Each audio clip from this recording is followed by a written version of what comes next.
Yeah, I'm always very cautious about talking college football on the Running Through the Jungle channel. I'm an oddity here, being a Bengals fan and a Michigan fan. I know that, and I know I'm speaking to Buckeyes Nation out there, but I'm not one of those, like, I'm not a pain in the butt fan. I'm not arrogant fan. Like, I love the rivalry. I think it's the best rivalry in sports. I'm glad to see it competitive again, Ohio State and Michigan. Uh, but man, I literally against Bama, I had butterflies like I was going to play again. Like it was insane. Like I felt like I was back in college playing baseball, getting ready for a tournament game, and I got those butterflies. It was wild, man. Bama was a tough game. Washington and Texas was an awesome game. I think they did a good job getting the four top guys in there. Man, I'm gonna be living and dying on Monday. Tuesday, just so you know, I'm on PTO. I got the day off. Don't call me real early in the morning, but you need to get hold of me on next Tuesday. I'll be available, guys. What was your thoughts on the games? Chase, I'll let you go first because I got my overall thoughts. Got it, man. Shoot. That Michigan Alabama game, nothing but a classic to say the least. Michigan's offense really got alive late in the game. As much I know I'm a Buckeye fan and everything, and I could try to throw shade and stuff, but man, Michigan, they did their thing. So I got to give them credit where credit is due. But that Washington Texas game, Washington almost had that choke job. That would have been insane if they would have blew that 13-point lead in the last couple minutes. But I'm gonna tell you this, man, that boy Michael Penix Jr. can sling that rock. That's all I got. Yeah, he can. Yeah, he's 1-0 against Michigan too. He's a fun college player, man, and I think that he might do some good stuff at the next level. I was watching it and I was like, what is the hype behind this kid?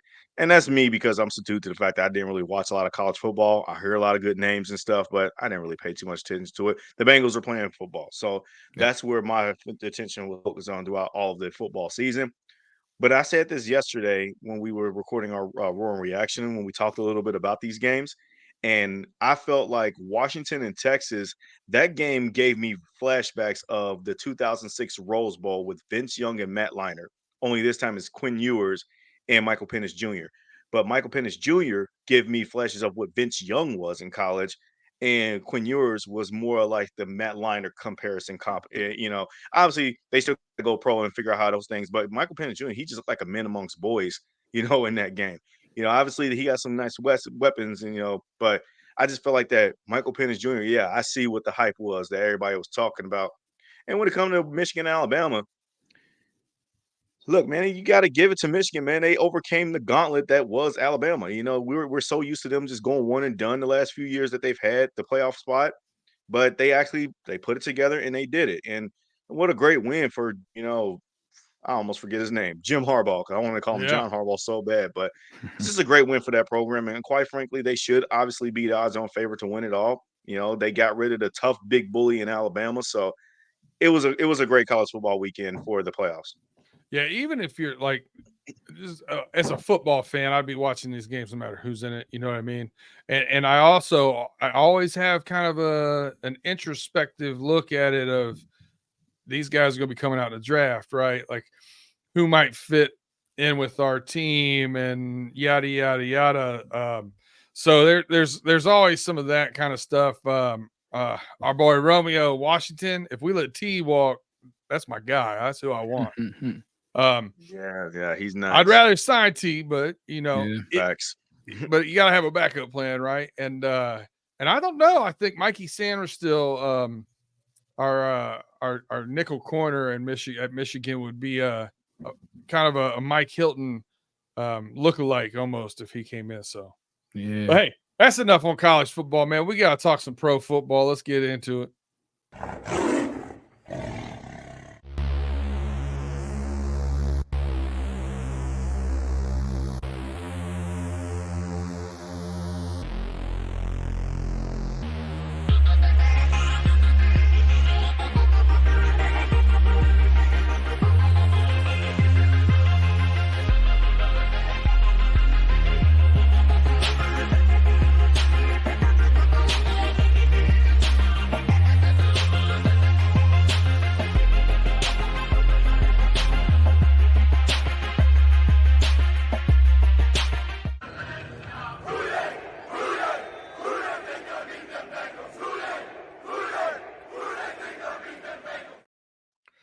All right, welcome, Bengals fans. You have reached us, and we are running through the jungle. You might have heard a substitute teacher's voice in there in the cold open. Our boy Tim Lyons has taken. He's had a lot going on. His anniversary. He has taken his big boned bulldog named Tulip to the vet, so he was unable to join us today. So we got our man Chase Younce in the building with us, and we got Justin Lacey as usual. Fellas, how's it going? Chase, thanks for joining us. How you been, man? Man, I've been pretty good, just keeping along, getting ready for second semester to start back up at UC, but it's gonna be weird going back down to Cincinnati with no Bengals playoffs. But hey, we're living and we're going forward. Yeah, true Yeah, that, true for that. sure. Justin, how you Yeah. been? Man, I'm doing all right. It is a little bit depressing that we haven't clinched the playoff spot and we're officially eliminated. But you know what? There's silver lining with all of this. We just got to think a little bit of a glass half full approach. But yeah, nah, Chase, man, it's always great to have you on, man. It's been a little bit of a minute. I know you're doing some good stuff over at Cut to the Chase. So just happy to have you back on Run Through the Jungle, man. We missed you, of course. I appreciate you. All love to you. Yeah, good shot there. Hey, last year they came. The Browns came to us at the end of the season and got a meaningless win, and now the tables are turned, and we have the Cleveland Browns coming in for the season finale, coming into Paycor Stadium, and the Bengals are favored by 7 points because the Browns have nothing to play for. Probably going to be setting a lot of people. There were some.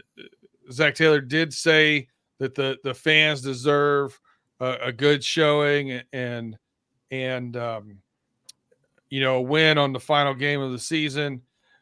We've talked about, like, is 9-8 going at above 500? The old Tomlinism, 17 straight winning seasons, no matter if you make noise in the playoffs or not. Is that a big deal to you, Justin? I like. Do you? How much emphasis on this game or emotional input are you going to have in this game as far as how bad do you want to see them go 9-8?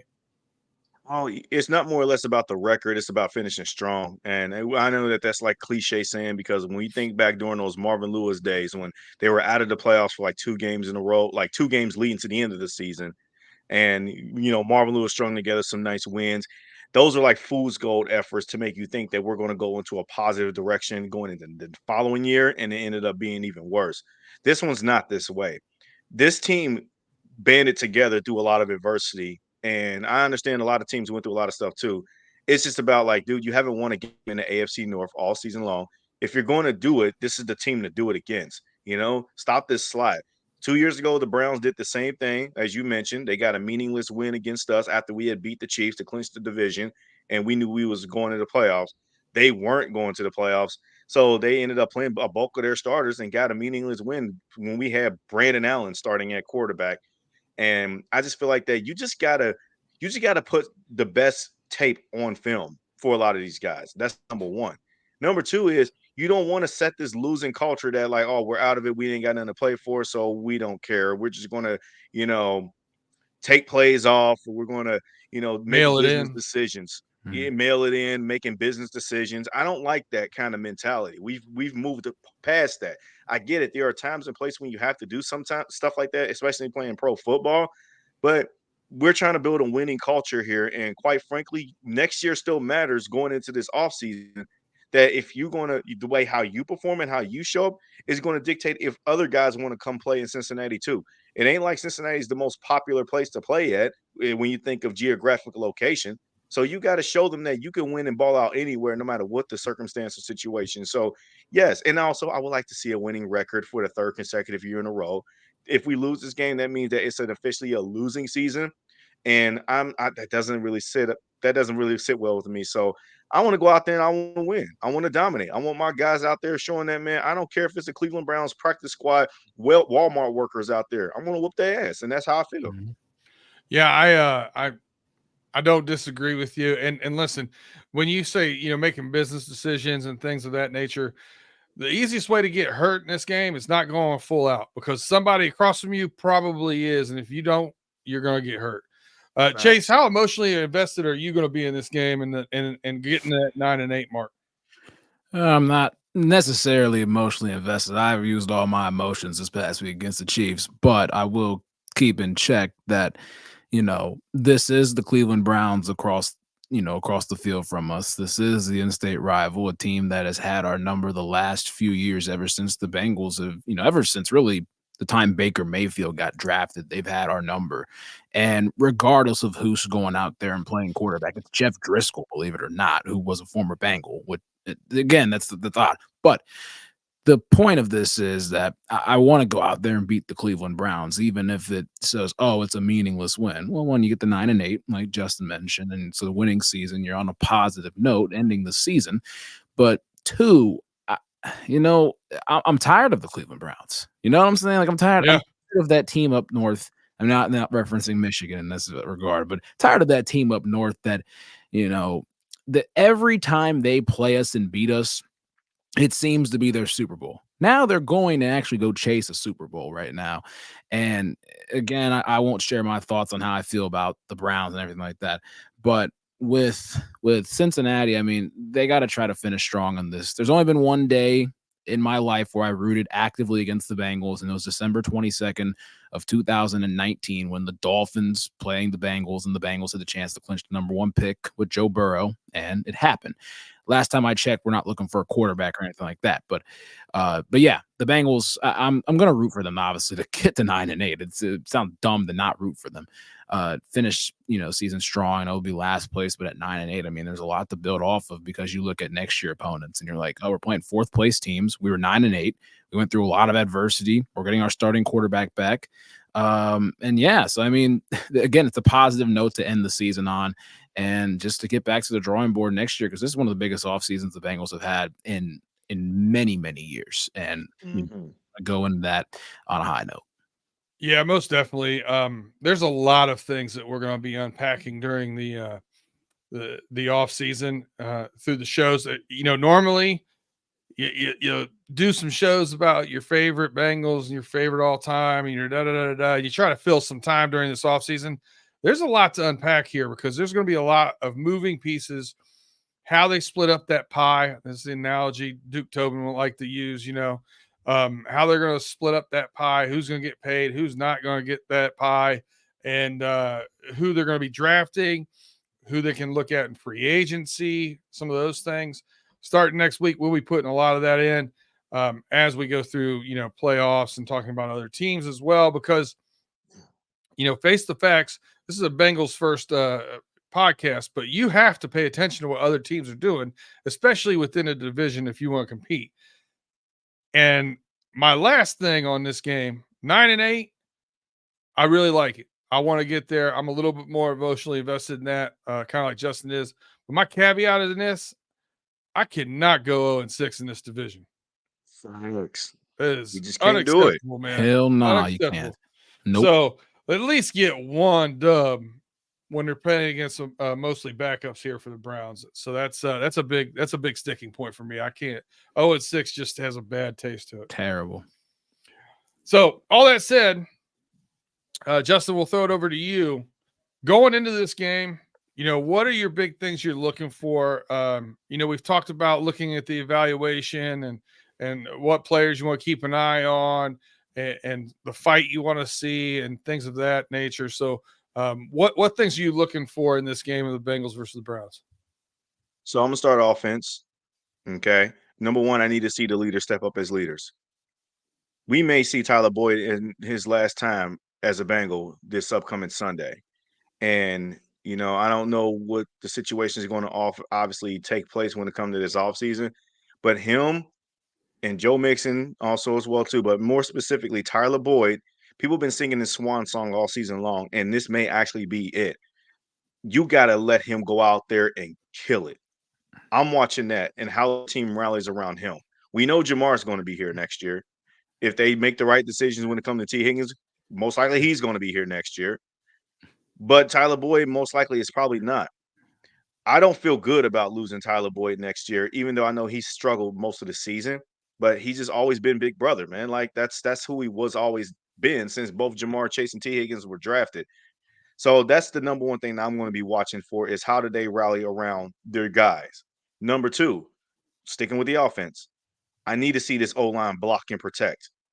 We have been circulating these tweets regarding Teddy Karras getting Walter Payton Man of the Year and keep pushing those votes.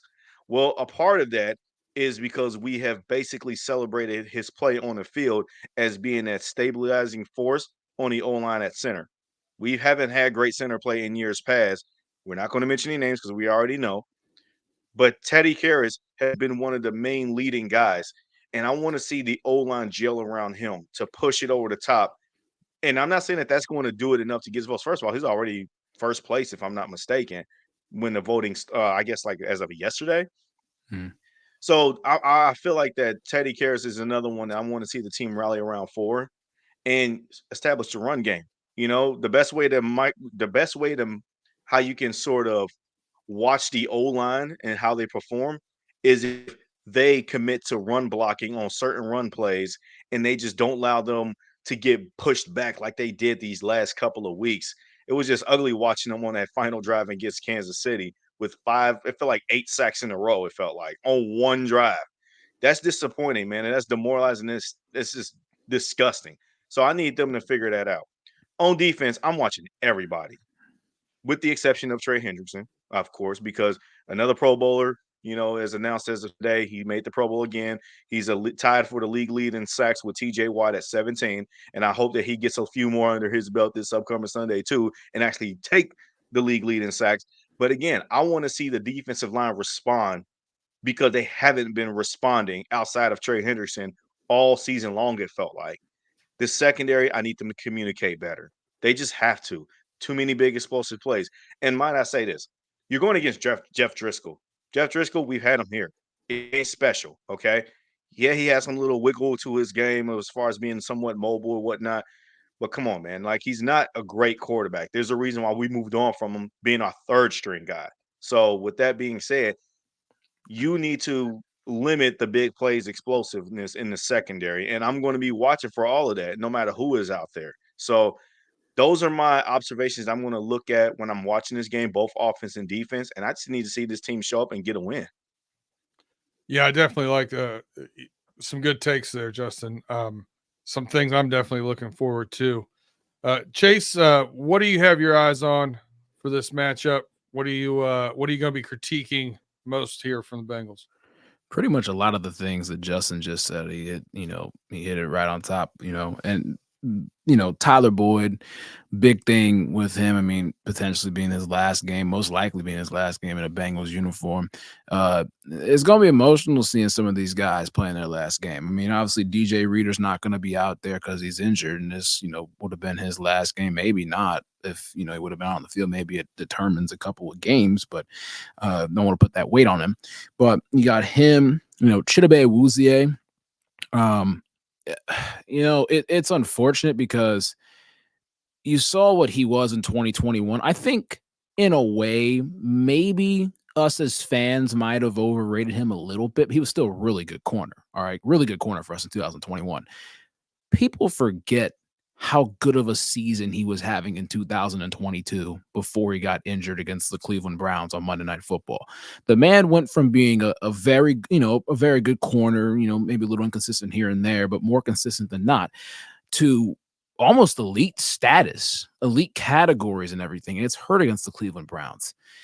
And he just has not been the same this year. 30 years old, contract year, torn ACL, playing corner, speed was a huge part of his game. I just want to see Cheeto go out, if this happens to be his last Bengals game, go out with a good game, couple pass deflections, a couple, an interception, make a couple of big plays out in the secondary and help these guys out. But that's just one thing I really want to see from this unit. And then, like Justin said, talking about the offensive line, here's the big thing in the AFC North. What do these teams do a really good job of, especially when they play us? They own the line of scrimmage. The Ravens, the Steelers, the Browns, they all run the football really well. They play action, play action us to death, to say the least. But then when, looking on the flip side of the ball, they really make us one-dimensional when it comes to throwing the football. The run game's plugged up and everything. I just want to see, again, this Bengals offensive line, just like Justin said, get nasty, get rough, and bitch somebody around for one game at least. Go forward, keep that same attitude like you're supposed to be glass eaters. Jonah Williams might be in his last game as a Bengal. We don't know. We don't know what his price tag is going to be, but if it's him next year, if it's someone else that's coming in an offensive tackle, get a glass eater in there. And I just want someone that's just going to maul people up front and just keep going forward. And it starts with the Cleveland Browns because, God almighty, I don't like that team at all. Yeah, I'm tired of losing to him. I'm sick and tired of losing to them. Man, before you say, but gosh. like to his Cheeto point, yes, a lot of people did forget 2022. He was damn near the best corner in the AFC North, over Marlon Humphrey, over Denzel Ward, and over whoever the Steelers had at the time last year, because they wasn't very good at corner either. No. But Cheeto was that dude. Like, and we thought we were going to get a ambiance of that this year. And it just hasn't happened, man. It just goes to show you that injuries, they don't pan out the same once you come back and you ready to play. The after effects can still linger on. So I just wanted to add at that Cheeto point because you're absolutely correct about him. Well, in a weird world here, to change of direction, we got the young cats over here getting nostalgic with me with these veteran players. All my stuff over here, other than Hendrickson, I want to see him get some sacks. I want to see him get on the board. I want to see some of these young guys. Listen, defensive line, offensive line, we could sit here and talk about it. Will there be I think any opportunity to take a hometown discount? I don't think there's a hometown discount to be had on our offensive line to solve the problems. Let's put it that way. I agree. So I don't feel like our offensive line or defensive interior line issues are going to be solved in-house. I think those are going to be outside. Yeah. Well, future dates, we'll start talking about what's that mix look like as far as draft versus finding veteran free agents and whatnot. But right now, I'm not even in evaluation there. I want to see Yoshi. I want to see Chuck Sizzle. I want to see Chase Brown. I want to see what those guys look like getting more and more snaps. Tight end evaluation. I'm looking at, 3 guys. Who do we bring back? If we bring back, blah, blah, blah, blah, blah. And where you think Tanner Hudson, Wilcox, Sample, those guys, I don't think Irv Smith, there's any way in God's green earth that he's going to be back. Nah. But those are the guys that I'm looking at, right? Yeah. Who can, and it's tough. Like I was expecting after Joe Burrow went down to see more of Yoshi, Charlie Jones, and those guys, and we didn't. Especially last week, we saw almost none of those guys. And Chase Brown didn't even get the ball last week for whatever reason. Yeah. And I think that was I get it. You're fighting for a playoff berth, and you probably, wanted to lean on the guys you know and trust that have gotten you there before. But I want to see more out of them, even if it's just this one game. So that's where I'm looking. I'm looking at the young guys and Trey Hendrickson. Man, I'd like him to win that sack battle. I really would. Same. Mm-hmm. And he might actually do it because, Baltimore's O-line, again, it depends on how many guys that they end up resting. But, like, dude, Baltimore's O-line, regardless of injuries, bro, they haven't been getting sacks on them like that for real. So I know TJ Watt is a different beast and an animal to deal with it all on himself. Yeah. But who's to say that he's going to play the full 60 minutes in that game either? I mean, they already clinched a winning record. So. And listen, even when they go to Tyler Huntley, they accomplished their job. Tyler Huntley gets off the spot just as good as anybody. You know what I mean? Like, he's not going to be a sitting duck back there. So he's got his work cut out for him. So I'd like to see Trey get at least 2 in this game and give himself a shot at that mark. So did y'all hear what Mike Hilton said in the locker room earlier today regarding Trey Hendrickson? No. Basically, he said that I think the reporter, I'm not sure which reporter asked him the question about why Trey Hendrickson is not getting the recognition across the league, and he basically saying the same things that what us fans have been saying. It's because he's here and where he's at. He's playing in Cincinnati. Oh, If he was yeah. playing anywhere outside of Cincinnati, they would have already recognized him as the Defensive Player of the Year candidate. Danielle Hunter is a Defensive Player of the Year candidate, and that Vikings defense, well, they were good, but they started getting steamrolled after they played us Well, for real. and to mention that, Justin, you know why that Vikings defense happens to be so good? They blitz all the freaking time. They're sending 6 guys compared to a five-man protection. So it's like, hey, if we don't know who the hell we're blocking, Danielle Hunter might be free. I'm not taking away anything from Danielle Hunter or anything like that. But what were his numbers against the Bengals? I'm trying to remember. I'm not even trying to be like. I think he had 2 sacks, but it wasn't like true real yardage sack, like he boomer somebody. Like you said, it was like one of those. It was a missed assignment kind of ordeal. Trey Hendrickson is going against the left tackle every time he's in the ball game. Every time they don't move him around. They don't. He still get those numbers. Yeah, and that's the crazy thing. It's like, a lot of these guys like Watt and Myles Garrett, Micah Parsons, Nick they can move them around, and that's one thing I've always thought. Like Hendrickson, they don't move him around enough or anything like that. But he's going up against the left tackle, which is normally the premier position on the offensive line. And like you said, to get those numbers, 17 sacks, we've seen him literally put guys into freaking student desk, sitting down, going around and sacking your quarterback. It's crazy. But it's just like, again, I agree. It's like he's here. And, Danielle Hunter, Myles Garrett's a great player. Don't get me wrong. The sack numbers are a little lower and stuff. And he's on one of the best defenses in the National Football League. But those guys get the recognition. But we look at Trey Hendrickson, dude's a second teamer, quote unquote, in these Pro Bowl games. I know the Pro Bowl games don't really matter, but when you're talking about if they're playing in a game, he would not even be starting. Yeah, and interesting fact there about you talk about we don't move him around at all. Moving them around, when you see Garrett come inside or you see Watt come inside, moving around, it may not always lead to sacks, but what it leads to a lot of times are more tip passes, more actual tackles of running backs and things like that.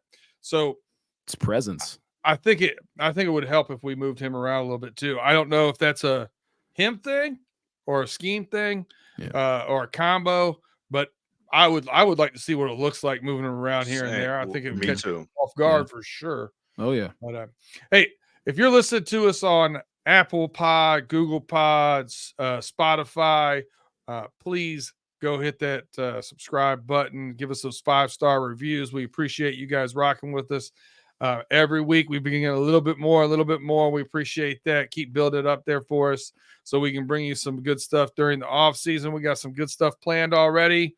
We want to do some merch giveaways and some other things. So keep pumping it for us. If you're on YouTube, go ahead and hit that thumbs up, share us with a friend, and we will be right back after this quick moment to pay some bills.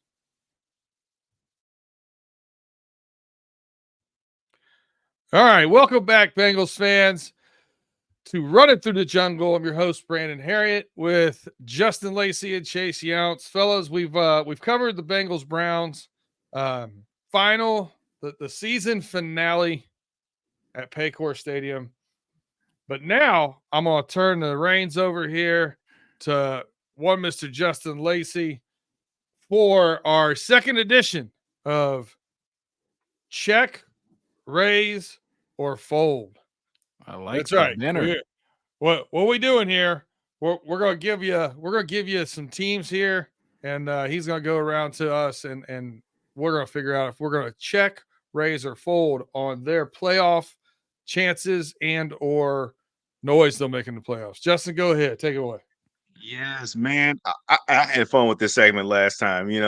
So first of all, hey, Beto, you mind playing a little bit of background music so that way we can kind of get us flowing a little bit? You're setting the mood, huh? Yeah, we can set the mood here.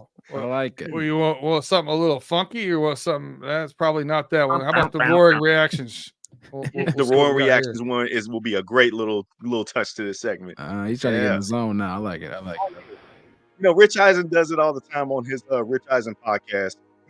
When he does those overreaction Monday segments. No train line. Shoot. You know, this. Truth be told, this is the only one we don't do it on. Look at that. That pay dirt beat is hard. It might be a little bit too much for this one.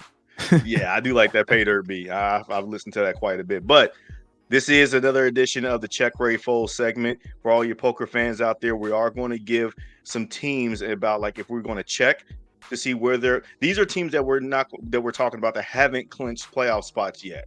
Okay, I feel like we'll make that a little bit easier. We'll each go around and then talk about the certain teams, what we think about their hand. Will we check to see what we think about them, our overall vibes and feelings, instead of talking about playoff percentages and all that stuff. That stuff can get mad complicating and confusing. Just talk about the vibes. Check if you want to just like hold, buy, sell, or hold. If you're neutral about it, you got some feelings there, but you don't know what to think. You raise and for like you want to buy stock in this team. All right, I'm in. And then you fold is like, all right, I'm folding on this team.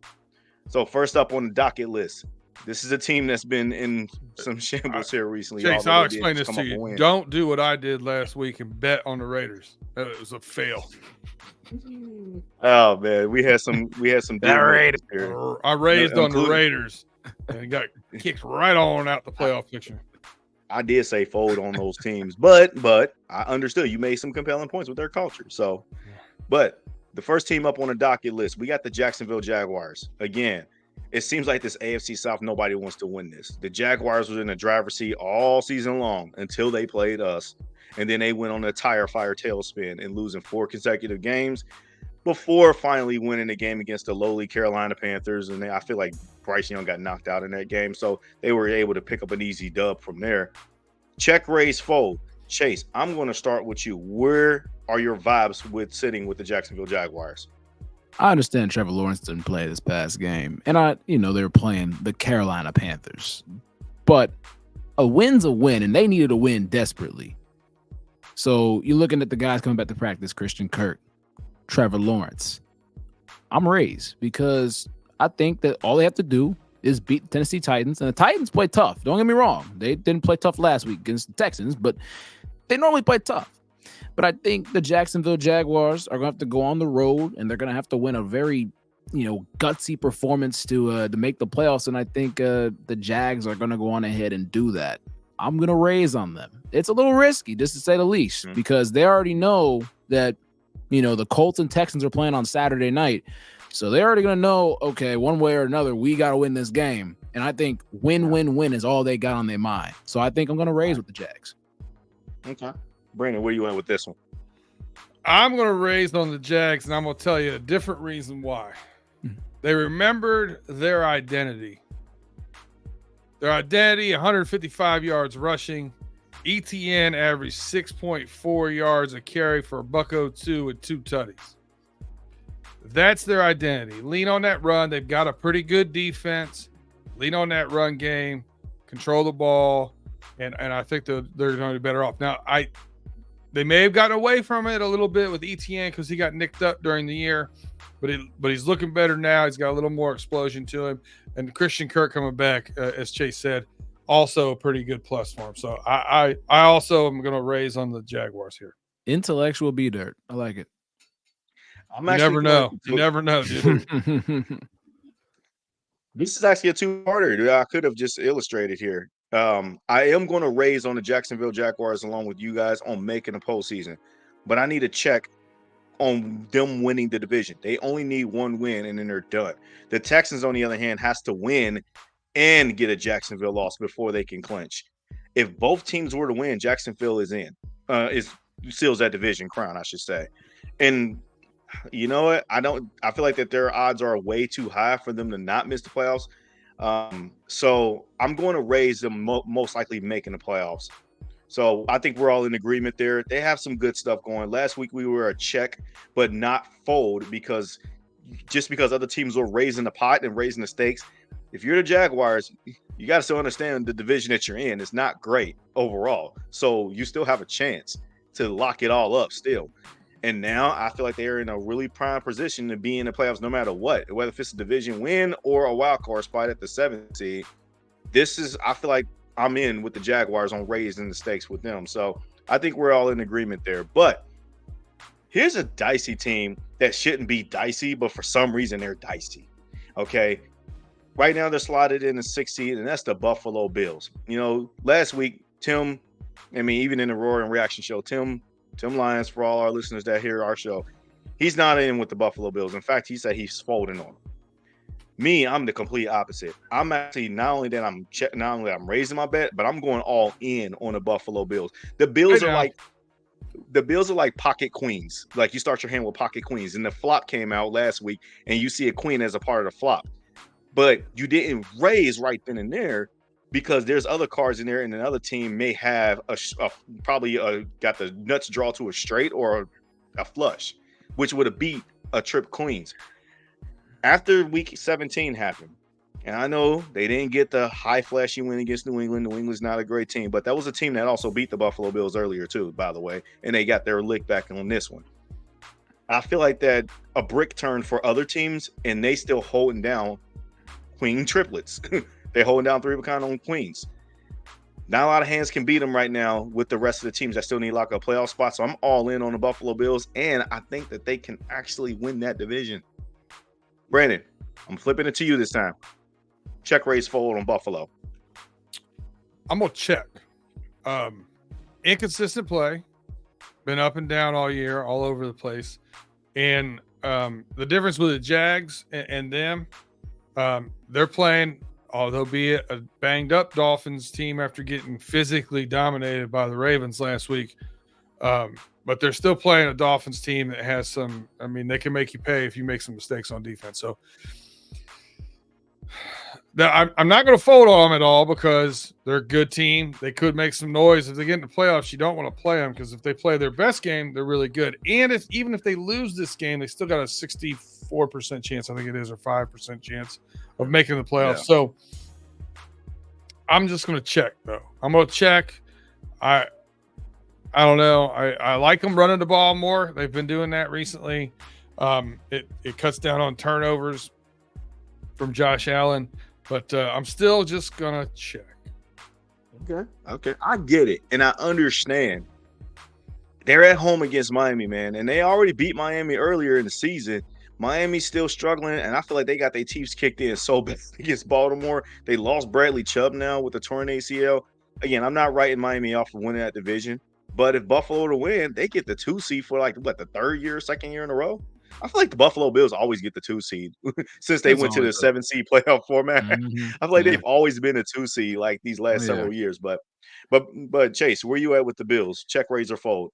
I'm gonna check just from the standpoint that again the Bills. So the Bills are actually playing in Miami on Sunday night. It's gonna be interesting. But I don't know. Again, they're a bit inconsistent, but they've been playing really good football as of late. They've played some tight games, don't get me wrong, but running the football, James Cook, they're getting other things done, even without Stephon Diggs being a huge part of the game plan. But when the going gets tough and when you need big plays to be made, they're going to go to Stephon Diggs. They're going to find a way to get the ball to Stephon Diggs. Maybe not necessarily force him because Joe Brady is a good offensive coordinator. You can try to scheme him open and everything, especially in the play action game. The defense has played really well as of late. They've done a good job in that regard. I think there's there's less pressure on Miami considering the fact they've already clinched a playoff spot. But Miami's trying to clinch their first division title since 2008. Yeah. And they want to get a home playoff game as well. Oh, and maybe play one of their split home and away is exactly. Terrible. Oh yeah, it's drastic. It's almost like Dallas Cowboys in regard because they want to be in that comfort of South Florida and not have to go on the road and go to Kansas City first round and play in like Arctic temperature. They don't want that at all. I mean, they did it against the Bills last year. Don't get me wrong, and it was close, but this is a very important game for Miami Dolphins. I'm just going to check, though. I think it's about 50-50 in this one. I know the Dolphins have lost a lot of pieces and stuff. Really unfortunate losing some of their pass rushers, Jalen Phillips and Bradley Chubb. But I'm going to check on the Buffalo Bills. But I'm going on that Rays side as well. There is a pathway that the Bills can still miss the playoffs entirely if they were to lose this game. Wow. That's insane. They have the highest ceiling to me and the lowest floor out of all these teams. You know? They can go from being the 6th seed to out of the play, like the Bengals were a few weeks ago. We were the 6th seed after beating the Vikings to now all of a sudden we're out of the playoffs and eliminated. I just don't buy the theory that you're seeing a Josh Allen-led football team. Again, I'm not saying that Josh Allen is this. He's been playing great football at all this year, but he's still a top 5 quarterback.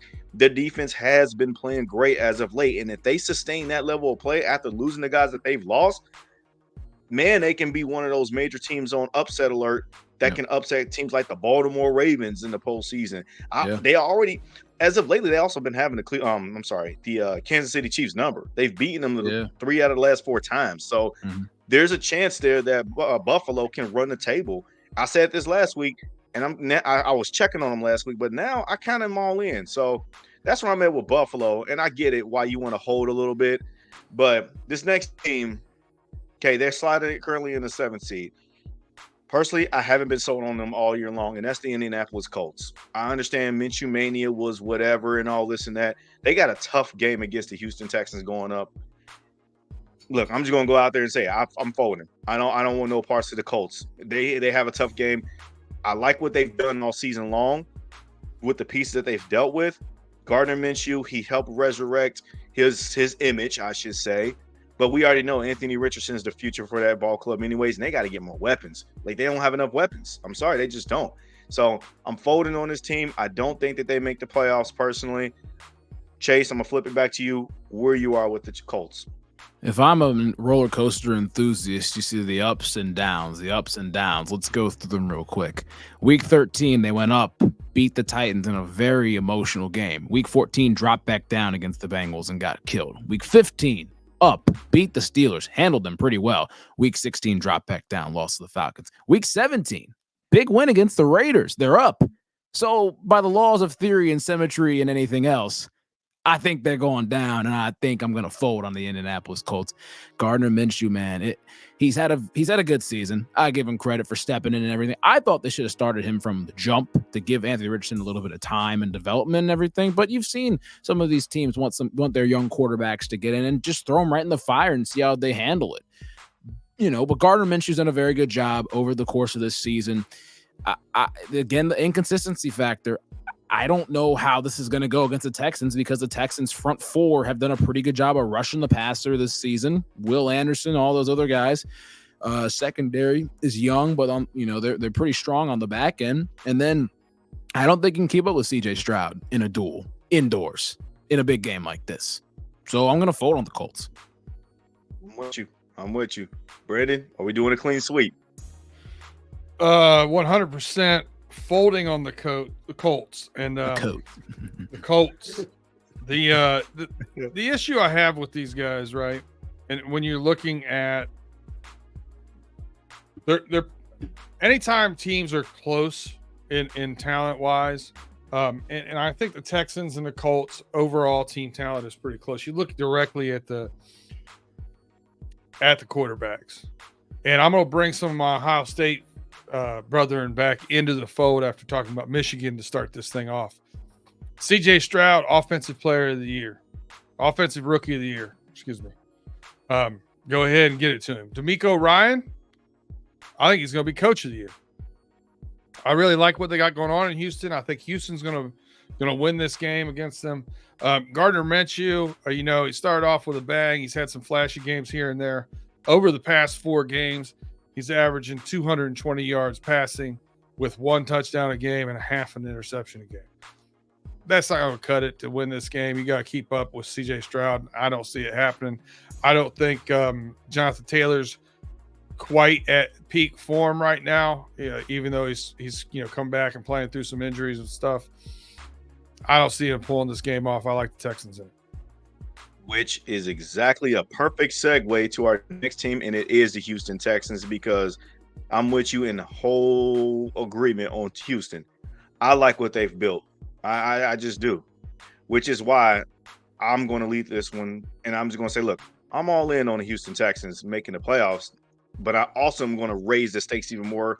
Okay, I said this backwards. I'm sorry, listeners.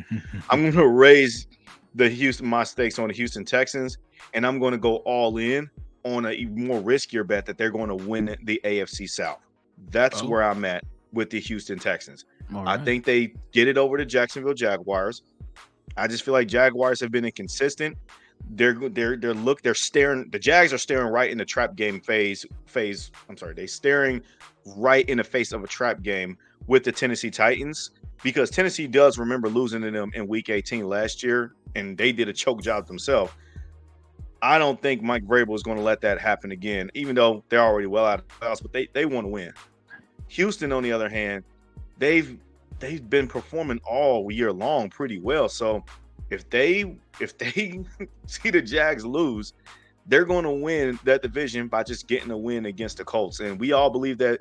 Okay, Chase, I'm assuming that you will believe that they're going to lose against the Colts. I'm sorry, they're going to win against the Colts. Yeah. I'm messing this all up. It's all good. But y'all get what I'm saying. Like, I'm just all in on the Houston Texans right now, not only just making the playoffs, but I'm going to raise it just to the stakes of they're going to win that division. I think that they're going to be winners of the AFC South. So that's where I'm at. So, Brady, you already gave me your vibe, so we're going to go right into this little triangular flow that we have here. So, Chase, I'm going to flip to you on your thoughts on the Texans. Check, raise, fold. The Texans, I'm going to raise. I think I'm going to raise for this game. So in this regard, if I think the Jags are going to win the division, the Texans will get the 7th seed. I think there's a chance that they could give, if they play in Miami, if they're a 7 seed, Miami's a 2 somehow, they could give Miami a run for their money with no pass rushers, and CJ Stroud have a lot of time. They can give them a run for their money. If they're playing Buffalo, maybe a little bit different of a story, but with the hot Josh Allen, hot Buffalo team, if the Texans in Justin's scenario were to win this division and they were the 4 seed, the Cleveland Browns are coming to town, and the Texans, remembered a couple weeks ago, they got their ass kicked. But CJ Stroud's in the building now. Home playoff game. D'Amico Ryans and those guys are going to have a game plan ready. I don't know. I think whichever way it goes, if they happen to play the Cleveland Browns, I think the Browns are going to be a tough out. They're going to be a very tough out in the playoffs. They can go at home and on the road and everything. But I like the Texans to potentially win a playoff game at home or even on the road, depending on who they play on the road. Yeah. That's all I got to say. Yeah. Brandon, I wanted you to round it out, obviously, officially, for check, raise, or fold on Houston Texans before we move on to this last team, I should say. Raise. I think they win pretty easy, and tough out in the playoffs. Not the team I want to face, for sure. I think Chase hit the nail on the head. The Texans are like that team, like I've mentioned with the Bills. They have pocket queens, and then they're sitting there with trip queens. I feel like the Houston Texans are that team that has pocket. I won't say pocket nothing. I think that they're sitting with a flush draw in their hand to beat anybody that has trips. So the Texans are the team I do not want to see in the playoffs. If you're also one of these teams in the AFC that's clinched the division and all that stuff, or clinched the playoff spot, I should say. Yeah, you better watch out for Houston, man. Even though CJ Stroud is a rookie, he's going to learn the gauntlet of what it means to go through the NFL playoffs eventually if they get there, which we all believe that they will. But I'm just feeling like that this is a team that the magic will flow the right direction for them. So our final team on the bubble, it's our dreaded, hated rival, the Pittsburgh Steelers. Look, I did not think that they were going to get over 500 this year. I feel like everybody and their mama thought that they were going to have their first losing season. They just look bad.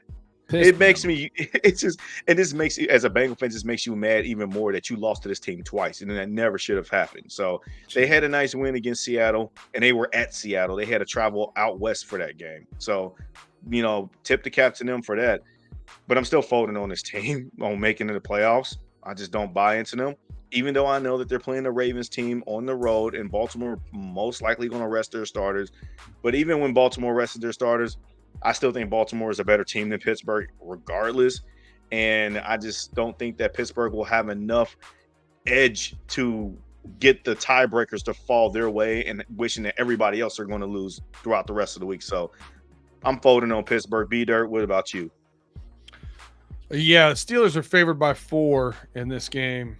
They've announced Lamar Jackson's not going to start. Now, The interesting thing about this, if you look at the depth chart, because this is one of those things, it's almost like one of those CF or not CFP, but college football bowl games where you got to see who's in the transfer portal and who's opting out and who's not playing and blah, blah, blah. So you start digging into it, and there's a lot of questions on backups on the Ravens defensive side. The starters are pretty much healthy except for Hamilton. Hamilton's battled a sprained MCL for the past like 3-4 weeks.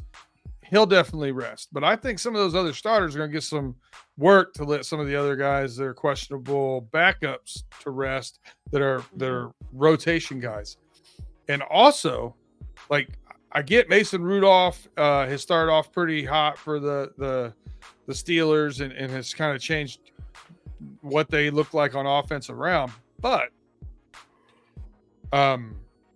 Tyler Huntley made a Pro Bowl once. You know what I mean? Like, it's not like you're bringing somebody in that you got to change the entire offense for, or that's an absolute scrub. You know, he's a fairly competent quarterback, and this Ravens team holds the record for most consecutive preseason games won. So go try and tell them that a game doesn't matter. I think they're going to come out and play. I wouldn't be surprised if they win this game. I do think they'll keep it close. So for that reason, and needing some other pieces to fall in correctly, one of those, you know, that they've lost to the Steelers have also lost to the Colts. They've also lost to the Texans. So if the Jaguars win, if the Jags, you know, I mean, there's a lot of things that got to happen for them. They have a lower percentage, and I don't trust them. So I'm going to I'm not gonna fold. I'll tell you what, I'm gonna check. But if someone reaches for chips, I'm gonna fold. I'm not even gonna mess with it. You can bluff me all you want to. I don't care. I'm gonna fold immediately. But that's where I'm at with it. I get that. Jason, you feel the same way? Or are you folding immediately? I'm going to raise on their chances of winning a 17-13 ball game. Then I'm going to go on ahead and check and see what the playoff chances are. And then I'm going to fold on this team. Fuck the Steelers. I said 17-14 in Pater. That's wow. Man, that would be so Pittsburgh. Get a weird sweep against the Ravens. That would be so Pittsburgh, and then they're sitting with 10 wins. And what would they finish at in the division if that happens? 5-1. 5-1 in the AFC North, and this team has just been ugly all season long, like they were in 2021 and in 2022. So, personally, I'm just going to fold, and I'm not even going to give it another look. I already know that this team should not be in a postseason, respectively. So, but that does end the trivial version of check, raise, fold when it comes to teams that have not made it. Now, I want to hear you guys give your playoff seeding predictions of how you think all of this is going to fold out, because it's all going to be finalized at the end of week 18. Yeah. I'll start with my predictions. 1, 2, 3, and 4. There's going to be some surprises here, and I think I've already hinted to some of these during the check, raise, fold. Ravens already clinched the number 1 seed. There's no surprise there. We know. But the number 2 seed, I am going to, like I said, I went on in with the Bills. I think that the Bills steal that number 2 seed away from the Dolphins. I just do. I just feel like that they're getting hot at the right time, and it's going to set a really great matchup for them. And even like they can have the chance to have everything that they've always wanted when it came to talking about setting the stage for them to play the Chiefs this time in Buffalo. It can literally happen if they were to win on Sunday. Yeah. So I think that they do it. And the Chiefs gets the number 3 seed. Texans round out my top seeding as my top 4 seeds at the number 4 seed. And then we already know the Browns already clinched the 5th seed, and that puts the Dolphins and Jags as your respective 6th and 7th seed. So it's going to create some nice little dicey matchups. The Jags and the Bills. You're going to see a rematch in London that the Bills lost. They get to get their next crack at the Jags, according to my playoff calculated prediction. The Dolphins go on the road at Kansas City. That will be a nice little rematch from the regular season. I think they played in Mexico. And the Browns will host the Houston Texans on the road. So that will be the first initial round matchup. This has a chance to set up 2 really nice battles on the divisional round. If the Browns were to beat the Texans, and then they're now setting up themselves for round 3 against the Ravens. And then, like I said, the Chiefs go to Buffalo in the second round. So Yeah. But those are my predictions that I have about how I think how this all going to shake out. So I need to hear you guys' predictions before we wrap it up and get it on out of here. I'll start with you, Chase. Where are you predicting the seeds? The 7 seeds. So we got Baltimore as the 1. I do think Buffalo will go on the road and win on Sunday night. They'll be the 2 seed. The Chiefs will be the 3 seed. I have the Jacksonville Jaguars being the 4 seed. I think they'll win again. I got a Jags-Browns rematch. Keep in mind, the Browns are a very good team, and I think the Browns, I would lean toward the Browns in this one, in this game, as much as it pains me to say. But I'm not going to be a hater on the surface. But when you're looking at it, though, this Jacksonville Jaguars team had Trevor Lawrence coming off a sprained ankle, a really bad sprain, to say the least, high ankle sprain. Mm-hmm. Less than a week later, he goes into Cleveland. They lose 31-27 against that team. I think Doug Peterson's going to have a different plan for this football game, and I think it'll again be a pretty close game if they can limit the turnovers. Trevor Lawrence threw 3 picks against the Browns, 3 of them, and they still stayed alive and only lost by 4 on the road in December.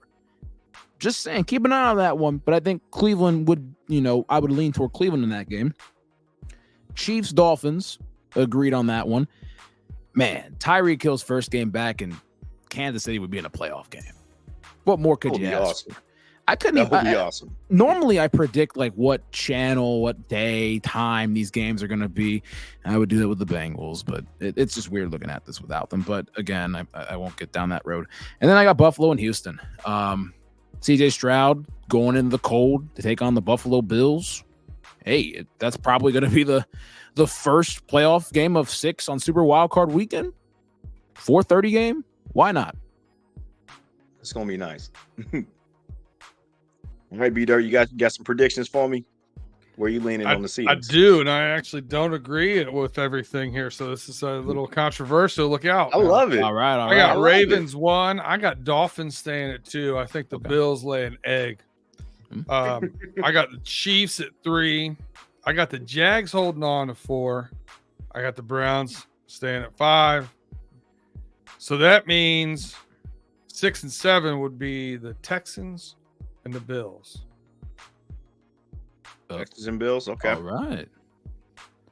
So I don't know how exactly. I don't know which one would be 6 and which one would be 7. I'd have to look into divisional, and AFC records, but that's where we're at. I'm sure we'll talk next week about who we think is going to win what matchups, but I will say this, Chase, I wouldn't be surprised. I think the Browns might be bounced in week 1 of the playoffs. See, and I don't want to put my, obviously money where my mouth is and stuff. But the thing is, man, the Browns are a good team. And again, Joe Flacco has gone on one of these January Joe Flacco runs, in 2012, 2013. Again, Doug Peterson and the Jaguars, man, again, I agree, Brandon, they might have something dialed up for them. And if they don't turn the football over and they're efficient on offense and they get back to their identity, like you mentioned earlier, running the football efficiently, screen game, all this other stuff, it'll be a good game. Yeah, last week, Justin, instead of doing the rankings here, did check, raise, or fold on making noise in the playoffs. I immediately folded on the Browns. House of cards. I don't trust Joe Flacco. Get out of here. And you know what? I will say this, too, about Jacksonville and Buffalo. Mainly Jacksonville, because we kind of can predict that if Jacksonville wins the division, the Browns are going to be the team they're going to be. Playoff experience matters, and Jacksonville has it based off of last year with Trevor Lawrence and Doug Peterson. But so did the Browns. Kevin Stefanski won a playoff game in 2020, and it was against a division foe. Give or take of how all those happened. But if we're talking playoff experience, I do tend to lean Jacksonville in that because of a recency bias of last year. But it's all together, the shakeout of the AFC should work out in a way that we all think. We all kind of have a grasp and the feeling like all the teams that we mentioned that we're betting on, that we're raising on, that we're checking on, that we're going all in on, they all should be in the playoffs. I think the only 2 teams that we are folding on out of the playoffs is the Colts and the Steelers. Yeah. And I just think that's it. And everybody else is just going to just officially be in. So how the seeding goes is how it goes, man. But week 18 should be an exciting week. I can't wait to see how the rest of the playoffs fully unloads once this seeding is finalized. So I'm here for it. Even if our Bengals are not here, the Bengals didn't play their way into the playoffs. They didn't earn it by the way that they played. And quite frankly, I'm not going to be upset about it. I know that we'll talk about it all off season of what changes and what things they need to do. We'll be back at it next year, and I believe that we'll be running the table next year at some point. So, yeah. All right. Well, we have already hit our 1 hour mark, gentlemen. We try to keep it to that. So we're going to go quick through these offensive, defensive game ball predictions and score predictions in the Bengals-Browns game. Justin, I'm going to throw it right back to you. Offensive game ball, defensive game ball, score prediction. What you got? Offensive game ball is Tyler Boyd. Defensive game ball, Jermaine Pratt rebounds, finally. And in the score prediction, I'm going to go 27-14 Bengals win, convincingly. All right. That was quick. I liked it. Chase. To the point. Yeah, it took me longer to write it so I could get back to you. But Chase, go ahead, give me your offensive game ball prediction, defensive game ball prediction, and your score prediction. I'll pick a different one. I like the Tyler Boyd pick 100%, but I think Joe Mixon's going to get it. I think Joe Mixon's going to have his first 100-yard rushing day of the season and clips 1,000 yards. I think it's been a big thing for him this year to get back and have a rebound. I think this is how he's going to finish it out. And then defensively, Trey Hendrickson. Trey Hendrickson knows, hey, I could win the sack thing. You know, he could see what TJ Watt did the day before. If TJ Watt doesn't have any sacks or a sack, like, hey, I got to get 2 sacks. I can win this whole thing. So, you know, I think he's got a chip on his shoulder there. So I'm going to go, Joe Mixon on offense, Trey Hendrickson on defense. I think the Bengals are going to win this football game 21-10. All right. I think we're going to see, and I do think we're going to get some rushing yards from this. I think we want to see some younger guys. But I also think Chase Brown's going to catch the ball out of the backfield, have an electric play. We need a big explosive play here, and I think he can get one. I got him for 125 total yards and a touchdown as my offensive game ball. Defensive game ball, Hendrickson, 2 sacks, and I say it all the time, every time I pick him, and a forced fumble. I don't know what it is about that dude swatting that ball, man. But it's just what he does. I should have picked Trey Hendrickson too. I think they're gonna try and pile on and get him that sack. Good call, good shout out on Mixon though. I could see him trying to pile it up and get him 1,000. Hey, I wouldn't mind Chase Brown trying to cut to the chase, but hey, there you go. Whatever. There you go. And score prediction for me, I was very close to Justin's. I got 27-13. Bengals win, keeping them above 500. So there we go. That's going to bring this running through the jungle to a close. We did miss Tim. Hope Tulip is okay, my man. But Chase, thank you so much for filling in for him. Great to chat it up with you again and talk football, man. Love it. Hey, man. Thanks for having me on, man. Any single time, anytime. All right. Well, fellas, make sure you like, subscribe, share, do all that stuff. If you're listening to us, tell a friend to tell a friend and come back and check us out as we are running through the jungle.